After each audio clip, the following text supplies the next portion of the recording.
नमस्कार, जोहार झारखंड देख रहे हैं आप। मैं हूं आपके साथ रुचिका राज। बुलेटिन की शुरुआत इस वक्त की बड़ी खबर के साथ करेंगे। झारखंड में आज जेएसएससी सीजीएल की परीक्षा हो रही है। परीक्षा में पेपर लीक ना हो, इसके लिए सरकार ने बड़ा फैसला किया है। पूरे राज्य में आज सुबह 8 बजे से दोपहर 1:30 बजे तक इंटरनेट सेवा बंद है। परीक्षा कल भी, इसीलिए अभी भी सुबह 8 बजे से दोपहर 1:30 बजे तक इंटरनेट सेवा बंद रहेगी। सरकार ने पेपर लीक की आशंका को देखते हुए एक खास समय तक इंटरनेट सेवा बंद करने का फैसला लिया है। पूरे राज्य में 823 परीक्षा केंद्र पर परीक्षा हो रही है। बता दें आपको कि झारखंड में प्रतियोगिता परीक्षा विवादों में रही है और इस बार परीक्षा सफलतापूर्वक संपन्न हो जाए, इसके लिए झारखंड सरकार के गृह विभाग ने इंटरनेट सेवा को सुबह 8 बजे से लेकर दोपहर 1:30 बजे तक बंद करने का फैसला लिया है। बड़ी खबर आपको बता रहे हैं, जहां परीक्षा को लेकर के इंटरनेट सेवा बंद रखने का फैसला सरकार की तरफ से लिया गया है। रांची समेत राज्य भर में आज से जेएसएससी सीजीएल परीक्षा शुरू होने जा रही है। यह परीक्षा आज और कल चलेगी, यानी 2 दिन चलेगी। सुबह 8:30 बजे से शाम 5 बजे तक 3 पालियों में यह परीक्षा होगी। राज्य भर में कुल 823 केंद्र बनाए गए हैं। 6.5 लाख अभ्यर्थी इस परीक्षा में शामिल होंगे। सबसे बड़ी बात जिस चीज़ को लेकर परीक्षा चर्चा में है कि नेट सेवा सुबह से ही बाधित कर दी गई है, मतलब बंद कर दी गई है। नेट सेवा सुबह 8:30 बजे से 1:30 बजे तक बंद रहेगी, आज और कल, यानी शनिवार और रविवार। लेकिन सुबह राजधानी रांची की बात करें तो सुबह से ही नेट सेवा बंद कर दी गई है। लोग परेशान हैं, लेकिन राज्य सरकार ने पूरे मैकेनिज्म को, मशीनरी को, इस परीक्षा को कदाचार मुक्त करने के लिए अपना प्रयास किया है। और हम इस समय राजधानी रांची के मारवाड़ी +2 जो उच्च विद्यालय है, जहां बड़ी संख्या में अभ्यर्थी पहुंचे हैं, बिहार के अभ्यर्थी हैं, परीक्षा देने के लिए नौकरी की उम्मीद में आए हैं ताकि सीजीएल परीक्षा में पास हो सके। आप लोग कहाँ से आई हैं, पहले बताइए। बिहार से। बिहार में किस जिले से? पटना जी। तो इस परीक्षा जो खासकर परीक्षा चर्चा में है, क्या कुछ ऐसा लग रहा है कि जो दूसरी परीक्षाओं से अलग लग रहा है? बस यही हुआ है कि मतलब लग रहा है कि हाँ, पिछले बार की तरह इस बार मतलब क्वेश्चन लीक ना हो और अच्छे से हो।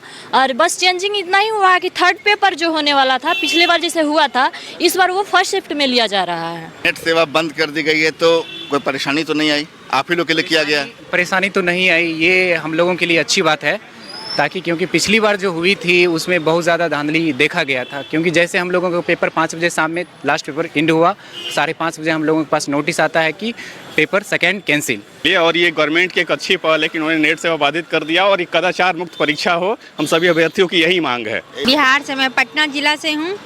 मेरा नाम दीपांकर प्रिया है और मैं सीजीएल एग्जाम देने के लिए अपेयरिंग परीक्षा की तैयारी पूरी एग्जाम का तैयारी करके आई हूँ और देखते हैं कि क्या होता है। परीक्षा की तैयारी को लेकर कितनी तैयारी यहाँ मुकम्मल? बहुत तैयारी बहुत अच्छा है, सब जगह से तैयारी चल रही है, कोई दिक्कत नहीं है। सब अभ्यर्थियों की जांच के लिए क्या पैमाना अपना रहे हैं? अभ्यर्थियों के लिए जांच के लिए मेटल डिटेक्टर सब रखा हुआ है और सर्च के लिए महिला भी हैं और पुरुष भी हैं, सब लोग जांच कर रहे हैं। जी, ये चीज जान लीजिए कि कदाचार मुक्त परीक्षा को लेकर इस बार सरकार ने कमर कस ली है और साफ सरकार की ये सोच है कि भले नेट सेवा बंद कर दी जाए लेकिन पेपर लीक ना हो पाए। संजय कुमार सिन्हा, न्यूज़ 18, रांची। इस परीक्षा को लेकर सीएम हेमंत सोरेन भी अब एक्शन में दिख रहे हैं। सीएम ने सभी अधिकारियों को सख्त निर्देश दिए हैं। सीएम ने अपने सोशल मीडिया प्लेटफॉर्म एक्स पर पोस्ट के जरिए ये जानकारी दी है कि किसी भी सूरत में कोताही बर्दाश्त नहीं की जाएगी। साथ ही सीएम ने सभी परीक्षार्थियों को अग्रिम शुभकामनाएं भी दी हैं। तो बता दें आपको कि सीजीएल जेएसएससी परीक्षा को लेकर के अब सीएम हेमंत सोरेन सख्त नजर आ रहे हैं। उन्होंने सीधे तौर पर यह कहा है कि इस बार परीक्षा में कोई भी कोताही नहीं बरती जाएगी। इधर जेएसएससी सीजीएल परीक्षा को लेकर इंटरनेट बंद करने पर सियासत भी शुरू हो गई है। बीजेपी ने इस फैसले को तुल्लकी फरमान बताया है। जेएमएम ने यह कहा कि राज्य सरकार कदाचार मुक्त परीक्षा कराना चाहती है। भाई, मोहम्मद बिन तुगलक की याद दिलाते हैं हमारे मुख्यमंत्री जी। इससे पहले भी इन्होंने कोरोना काल में 1 लाख रुपए का मास्क नहीं पहनने पर फाइन लगाया था, बाद में उस निर्णय को वापस लेना पड़ा। साहब, सीजीएल की परीक्षा है, आपके पास काफ़ी समय था एक फुल प्रूफ सिस्टम बनाने का। आप चाहते तो सेंटरों के बाहर जैमर भी लगा सकते थे, लेकिन आपने 3.5 करोड़ जनता पर एक तरीके से सार्वजनिक रूप से फाइन लगा दिया। ये तो अंग्रेज़ों के ज़माने में होता था देखिए, ये व्यापम घोटाला करने वाले लोग इसी तरह की भाषा का इस्तेमाल करेंगे। हम युवाओं की जिंदगी, उनके भविष्य के साथ खिलवाड़ नहीं कर सकते हैं। कुछ ऐसे तत्व हैं जो इनके दलों से मिले हुए लोग हैं, भाजपा से ताल्लुक रखने वाले लोग हैं, वो लोग प्रश्न पत्र लिख पूरे देश में आप देखें, चाहे उत्तर प्रदेश हो, गुजरात हो, महाराष्ट्र, जहाँ जहाँ इनकी सरकार है, लगातार प्रश्न पत्र लिख होते हैं और युवाओं के भविष्य के साथ खिलवाड़ होता है। सिमडेगा में जेसीसी सीजीएल की परीक्षा को लेकर के सुरक्षा कड़ी की गई है। यहां परीक्षा के लिए 10 केंद्र बनाए गए हैं। परीक्षा में कोई गड़बड़ी ना हो, इसको लेकर के विशेष इंतजाम भी किए गए हैं। बता दें आपको कि अधिकारी घूम घूम कर परीक्षा केंद्र का जायजा ले रहे हैं। एसडीओ ने ये बताया कि परीक्षा देने आए लोगों की सुविधा के लिए 2 हेल्प डेस्क भी बनाया गया है। करनी अभी एक का रिस्क लेके कौन घड़ी किसका रहेगा, क्या रहेगा। 10 परीक्षा केंद्र हैं और कुल अभ्यर्थियों की संख्या 4140 है और पूरे जगह जो है सारे दंडाधिकारी, सारे स्टैटिक्स मजिस्ट्रेट, फ्लाइंग स्क्वाड के प्रतिनियुक्ति की गई है और परीक्षार्थियों को किसी प्रकार का दिक्कत न हो, इसके लिए 2 हेल्प डेस्क सेंटर भी बनाया गया है। जेएसएससी की परीक्षा लेकर सिमडेगा प्रशासन पूरी तरह से अलर्ट है।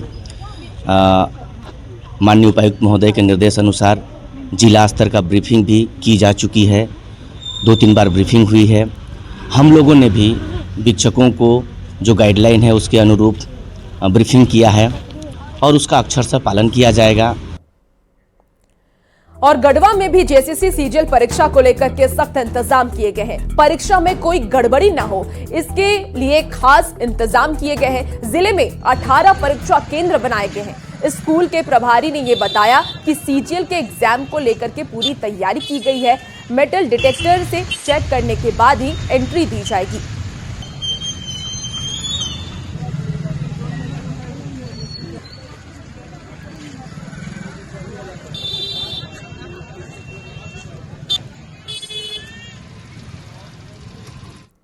और इसी बीच जमशेदपुर से इस वक्त की बड़ी खबर सामने आ रही है। झारखंड बंगाल बॉर्डर पर जाम हट गया है। सीमावर्ती क्षेत्र में लगा हुआ जाम अब हटा दिया गया है। झारखंड से बंगाल जाने वाली गाड़ियां जाम हटने से अब बॉर्डर पर गाड़ियों का आना जाना भी शुरू हो गया है। तो गाड़ियों की लंबी कतार जो लगी हुई थी, अब उससे राहत मिल गई है, जाम से राहत मिल गई है। जमशेदपुर से आपको एक बड़ी खबर बता रहे हैं, जहां झारखंड बंगाल बॉर्डर से जाम हट गया है।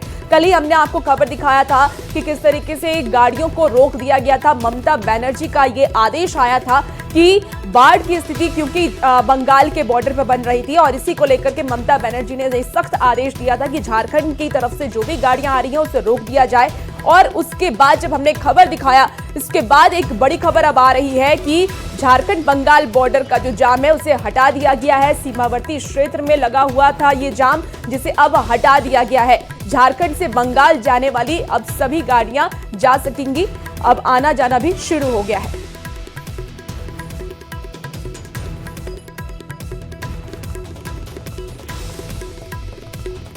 और अब आपको सरायकेला लेकर चलते हैं, जहां पिछले दिनों लगातार हो रही बारिश के बाद चांडिल डैम से पानी छोड़ने से कई गांव प्रभावित हुए हैं। लोग अपने अपने मकान को छोड़कर स्कूल और सड़क पर रहने को मजबूर हैं। डूबे हुए गांव से पानी तो निकल गया है, लेकिन महामारी का खतरा बना हुआ है। स्वास्थ्य शिविर समेत बाढ़ से संबंधित कई मांगों को लेकर के बीजेपी नेता ने गांव के साथ ग्रामीणों के साथ अनुमंडल पदाधिकारी को ज्ञापन भी सौंपा है। और हमारा सरायकेला खरसावां को ऑलरेडी ये चेतावनी भी थी हम लोगों को। बारिश काफ़ी हुई है जिससे जलस्तर काफ़ी बढ़ गया है। और सबसे बड़ी बात है कि हम लोगों को जो हटिया और गेतलसूर डैम है वहाँ से भी पानी छोड़ा गया, जिसकी वजह से यहाँ पे पानी का जो लेवल है वो बढ़ गया, अचानक से बढ़ गया और हम लोग को इसका इन्फॉर्मेशन नहीं था, जिसकी वजह से ये स्थिति उत्पन्न हो गई थी। अभी वर्तमान में ये है कि 2 दिन से बारिश नहीं हो रही है और हमारा धीरे धीरे जलस्तर घट गया है। डैम का पानी सूख तो गया है, लेकिन हम लोगों को लगता है कि बीमारी का बहुत बड़ा संदेह वहाँ देखने को मिल रहा है। एक महामारी कहीं दौड़ के आ रही की तरह लग रहा है। कुछ गांव में विजिट किए हम लोग, गए किसी गांव में जहाँ जहाँ पानी से जलमग्न हुई, ऐसे गांव का दौरा किए, लेकिन वहाँ पर जाने के बाद ये पता चला कि वहाँ कई ऐसे पशु पक्षी जानवर जो है कि मर गए इस पानी में। लेकिन कहीं ना कहीं एक बहुत बड़ा महामारी का संदेह वहाँ मिल रहा है। इस तरह का स्थिति वहाँ पर है। लगातार 2 दिनों तक हो रही बारिश का मंजर हमने आपको दिखाया है, लेकिन आज पूरी तरह जो तस्वीर है वो बदल चुकी है। हम इस वक्त में चांडिल डैम में हैं और चांडिल डैम में आप देख सकते हैं कि आज पूरे फाटक बंद पड़े हैं। यही फाटक 2 दिन पहले 12 फाटक खोले गए थे और 12 फाटक लगातार जिस गांव में पानी का जमाव था उस पानी को निकालने का काम चांडिल डैम के द्वारा किया जा रहा था और इसी को लेकर पूरा 12 फाटक को खोल दिए गए थे। आज आप तस्वीर देख रहे हैं, तस्वीर बिल्कुल बदल चुकी है। नदी जो सोनेखा नदी है, इस नदी में आप पानी बिल्कुल नहीं देख रहे होंगे, जहां यही इसी नदी पे 2 दिन पहले बाढ़ की स्थिति बनी हुई थी। जो पुलिया आप देख रहे हैं, इस पुलिया पूरी तरह डूबी पड़ी थी और इस जगह से आवागमन पूरी तरह बाधित था। अनुमंडल पदाधिकारी ने भी इस पुलिया पर आने जाने वाले लोगों को मनाही कर रखी थी कि यहाँ से कोई आए नहीं जाए नहीं। कई तरह सुरक्षा को लेकर अनुमंडल पदाधिकारी ने दिशा निर्देश दिए थे, लेकिन तस्वीर बदल गई है।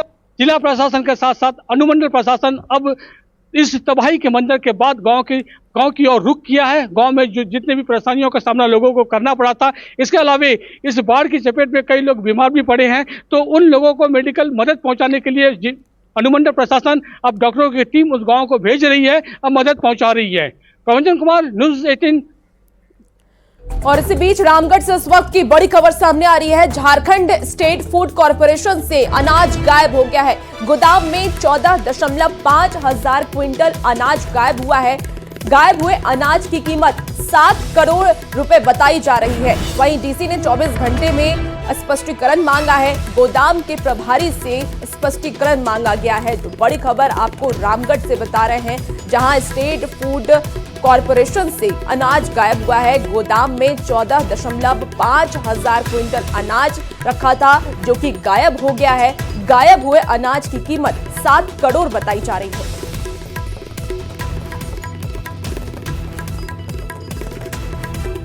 जमशेदपुर में टाटा स्टील कंपनी के कोई प्लांट के बैटरी 8 से 9 में हुए ब्लास्ट के बाद आग पर काबू पा लिया गया है। घटना के बाद पूरा शहर ब्लैकआउट हो गया था, लेकिन अब पूरी तरीके से बिजली की स्थिति सामान्य हो गई है। मौके से ज्यादा जानकारी दे रहे हैं न्यूज़ 18 संवाददाता आशीष तिवारी।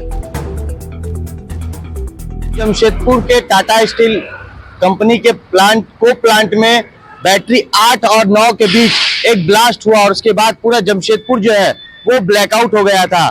तस्वीर मैं आपको दिखाना चाहूंगा कि क्या ये पूरी तरह से तस्वीर है। आप देख सकते हैं कि इसी बिष्टुपुर स्थित जो साक्षी और बिष्टुपुर के बीच में ये टाटा कंपनी के को प्लांट जो है उसी में एक अचानक से ब्लास्ट हुआ और ब्लास्ट के बाद आप देख सकते हैं तस्वीर की किस तरह से जो है उस चिमनी में पूरी तरह से आग के गोले में चिमनी तब्दील हो गई थी और बैटरी 8 और 9 जैसा कि सूत्रों के मुताबिक पता चल रहा है कि उसी में ब्लास्ट हुआ था और पूरी जो है वो चिमनी आग के गोले में तब्दील हो गई थी। इसके बाद कुछ ही मिनटों के बाद जो जमशेदपुर शहर ब्लैकआउट हो चुका था। हालांकि जमशेदपुर शहर लाखों घर जो है वो अंधेरे की चादर में तब्दील हो गया था और सबसे बड़ी बात है कि जमशेदपुर के ब्लैकआउट होने के साथ साथ जो टाटा स्टील के पीएमएच अस्पताल हो, सरकारी एमजीएम अस्पताल हो, साथ ही साथ कई निजी अस्पताल जो है वो भी पूरी तरह से अंधेरे में तब्दील हो गया था, जिससे काफी परेशानी हुई और पूरा शहर इस घटना के बाद जो ब्लैकआउट हो गया था, कई इलाकों में जो है बिजली पूरी तरह से गुल हो गई थी। हालांकि सूचना मिलते ही टाटा स्टील और जुस्सो प्रबंधन के कई अधिकारी वहां मौके पर पहुंचे और लगातार बिजली सुचारू रूप से चालू करने के लिए जद्दोजहद किया गया। हालांकि कुछ मिनटों के बाद कई इलाकों में तो बिजली आ गई, मगर कई इलाकों में घंटों लोगों को इंतजार करना पड़ा और ब्लैकआउट का जो सामना है लोगों को करना पड़ा। फिलहाल अभी पूरी तरह से बिजली सुचारू रूप से चालू कर दी गई है और देर रात ही बिजली आ गई है। जहां जो ब्लास्ट हुआ था उसे पूरी तरह से आग पर काबू पा लिया गया है, मगर अब सवाल ये उठता है कि जांच में क्या कुछ निकलेगा कि किस तरह आग लगी है, क्या कुछ कारण था, वो अब जांच के बाद ही पता चल पाएगा। न्यूज़ 18 के लिए जमशेदपुर से आशीष कुमार तिवारी। राज्य के अटगोड़ा थाना में राहुल गांधी और सोनिया गांधी के खिलाफ प्राथमिकी दर्ज कराने पर जेएमएम ने अपनी प्रतिक्रिया दी है। जेएमएम ने ये कहा कि ये सब बीजेपी की ओर से जानबूझकर कराया जा रहा है। उन्होंने ये भी कहा कि कांग्रेस और मुख्यमंत्री हेमंत सोरेन के खिलाफ भी कई तरह के आपत्तिजनक बयान दिए जाते हैं, तब ऐसे मामलों में प्राथमिकी दर्ज क्यों नहीं कराई जाती। मानसिक दिवालियापन के कगार पर पहुंच चुके हैं। इनके पार्टी के अच्छे नेता, बड़े नेता जो बोले जाते हैं, वो राहुल गांधी को आतंकवादी की संज्ञा देते हैं। क्या कार्रवाई होनी चाहिए उन पर? खबर अब जमशेदपुर से है, जहां बिष्टुपुर के माइकल जॉन सभागार में जन शिकायत समाधान कार्यक्रम का आयोजन किया गया। इस दौरान जमशेदपुर पूर्वी सिंहभूम जिले के लोगों की समस्याओं को सुना गया। पुलिस महानिदेशक और पुलिस निरीक्षक ने लोगों की समस्याओं के तुरंत समाधान के निर्देश भी दिए। एसएसपी किशोर कौशल ने बताया कि झारखंड सरकार और डीजीपी की ओर से पुलिस से संबंधित मामलों के तुरंत समाधान के निर्देश दिए गए हैं, जिसको लेकर के कैंप भी लगाया गया है। एसएसपी किशोर कौशल ने यह भी बताया कि मोबाइल नंबर और ईमेल भी जारी किया गया है, जहां लोग अपनी शिकायत दर्ज करवा सकते हैं। आदरणीय डीजीपी साहब के नेतृत्व में ये एक पहल शुरू की गई है पूरे राज्य स्तर पे, और उसी संदर्भ में उसी कड़ी में आज पूर्वी सिंहभूम जिले में भी एक जिला स्तरीय जन शिकायत समाधान कार्यक्रम का आयोजन। यहाँ पर शिकायतकर्ता माइकल जोन्स ऑडिटोरियम में आए और यहाँ पर हम लोगों ने कई सारे काउंटर्स पुलिस पदाधिकारियों के बना के रखे हैं, जहाँ पर आकर के वो अपनी शिकायत दर्ज करा रहे हैं। और अब बात गढ़वा की करते हैं, जहां सदर थाने की पुलिस को बड़ी सफलता हाथ लगी है। परसाहा मोड़ के पास चेकिंग के दौरान नशे की बड़ी खेप जब्त की गई है। जानकारी के मुताबिक डाल्टनगंज की ओर से आ रही गाड़ी को पुलिस ने रोका, लेकिन कार चालक पुलिस को देखकर भागने लगे। थोड़ी दूर जाकर के कार रोड के किनारे लगे एक बोर्ड से टकराकर पलट गया और कार चालक मौके से फरार हो गए। पुलिस की टीम ने कार की तलाशी ली, जिससे करीब 33 किलो गांजा बरामद हुआ, जिसकी कीमत करीब 7 लाख रुपए बताई जा रही है। 24 पैकेट जो है गांजा का वो बरामद हुआ है, जिसमें 33 किलो गांजा पाया गया है। और अभी गाड़ी का जो है वो नाम पता जो सत्यापन किया गया, उसके आधार पर जमशेदपुर के एक व्यक्ति हैं अजय सिंह जो है, उनका नाम सामने आया है। और अब खबर चाईबासा से। चाईबासा के सोनुआ प्रखंड में स्कूली बच्चे धरना देने के लिए मजबूर हैं। हाथों में तख्तियां लेकर बच्चे अपनी जाति, आवासीय और आय प्रमाण पत्र की मांग कर रहे हैं। पूर्व विधायक गुरुचरण नायक के साथ बच्चों ने प्रखंड कार्यालय पहुंचकर समस्या का समाधान निकालने की मांग की। फिलहाल मामले पर अधिकारियों ने समाधान का आश्वासन दिया है। मौके से अधिक जानकारी दे रहे हैं न्यूज 18 संवाददाता रुपेश प्रधान। सोनुआ प्रखंड के डाऊ और सकौड़ा दो ऐसे गांव हैं जहां के बच्चे और ग्रामीण अपनी पहचान के लिए संघर्ष करते हुए नजर आ रहे हैं। पिछले करीब 2 वर्षों से उनका जाति, आय, आवासीय जो सर्टिफिकेट जरूरत पड़ता है, जैसे बच्चों को स्कूल में जरूरत पड़ता है, वो नहीं बन रहा है। पहले ऑनलाइन सिस्टम से सर्टिफिकेट बनता था, लेकिन अभी नहीं बन रहा है। और आप यहाँ देख रहे हैं, यहाँ प्रखंड कार्यालय ग्रामीण पहुंचे हुए हैं, उनके साथ स्कूली बच्चे पहुंचे हुए हैं। आप देख रहे हैं यहाँ पर स्कूली बच्चे यहाँ बैठे हुए हैं प्रखंड कार्यालय के सामने। यहाँ पर जाति आवासीय नहीं बन रहा है। कब से नहीं बन रहा है? कितने वर्षों से नहीं बन रहा है? 2-3 साल हो गया। 2-3 साल हो गया। 2-3 साल हो गया। तो स्कूल में मांगा जाता है? मांगा जाता है।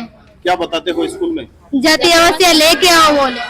आप लोग पहले भी यहाँ मांग किए हैं प्रखंड कार्यालय, या आपके गार्जियन लोग मांग किए हैं? नहीं बनाया अभी तक? हाँ, नहीं बनाया अभी तक।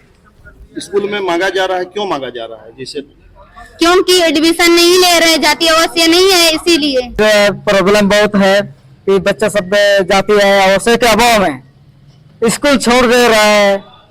छोड़ देने के बाद कोई विदेश जाता है, कोई काम करने निकल जाता है। तो यहाँ लोगों की मांग है, जनप्रतिनिधियों की भी मांग है कि ऑनलाइन सिस्टम में अगर उनका गांव का लिस्ट में अगर नहीं आ रहा है, तो कोई वैकल्पिक व्यवस्था के तहत उनका सर्टिफिकेट बनना चाहिए, जिससे कि बच्चों के साथ साथ ग्रामीणों को भी जो उनका हक अधिकार या योजनाओं का जो लाभ मिलना चाहिए, जिससे वे वंचित हो रहे हैं, वो मिल सके। रुपेश प्रधान, न्यूज 18 चाईबासा। उन लोग सरकारी लाभ से वंचित हो रहे हैं, तो ऐसी परिस्थिति में जो है सरकार को इसको संज्ञान में लेना चाहिए। और हमारे जो पदाधिकारी यहाँ पर है, उन लोग भी अपना जो उन लोग का अधिकार है, तो लोग की स्थल जांच करके उन लोग सर्टिफिकेट इशू किया जाए। कि जाति आवासीय के अभाव में ना बच्चा लोग छोड़ दे रहा है, क्योंकि जनरल से अगर रजिस्ट्रेशन करेगा, जनरल से पढ़ेगा, तो उसमें फीस ज्यादा लगता है। हम लोग कहाँ आदिवासी सब उतना देने सकेंगे, और हम लोग आदिवासी के लिए तो सुविधा है, छूट है, उसके तौर पर हम लोग को मिलना चाहिए। यहाँ प्रखंड कार्यालय में जब आते हैं लोग, तो जाति आवासीय बनग्राम का जो खतियान होता है, जो पट्टा होता है, वन पट्टा, उसके माध्यम से नहीं बनाया जा रहा है। जबकि इससे पूर्व में जब पट्टा लेना था तो जातीय आवासीय बना। तो 2 तरफा वाला काम सरकार ना करे, और जो जरूरी है बच्चों को खासकर और ग्रामीणों को जो आवासीय प्रमाण पत्र से जाति प्रमाण पत्र जल्द से जल्द निर्गत करा और ये ऑनलाइन की सिस्टम बंद होनी चाहिए। रुकते हैं एक छोटे से ब्रेक के लिए, जल्द हाजिर होंगे।